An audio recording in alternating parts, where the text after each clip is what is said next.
का रे, डोळ्यात पाणी का? फक्त यासाठी रडतोयस ना की तुला माझ्याकडे अक्कलकोटला येता येत नाहीये. इतर लोक जातात आणि तुला मात्र परिस्थितीनं बांधून ठेवलंय याचं वाईट वाटतंय ना.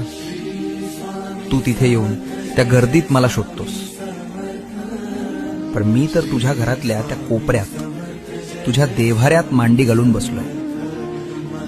बाळा, मंदिरात मी राजा म्हणून बसलोय, लोकांचं गाऱ्हाणं ऐकायला. पण तुझ्या घरात मी बाप म्हणून वावरतोय, तुला सांभाळायला. मग राजाच्या दरबारात जाणं महत्वाचं की बापाच्या मांडीवर बसणं महत्वाचं? त्यामुळे अक्कलकोटला येता येत नाही याची खंत करू नकोस. आत्ता याच क्षणी डोळे मिट आणि बघ, मी तुझ्या समोर उभा नाहीये, तर मी तुझ्या आत बसलोय.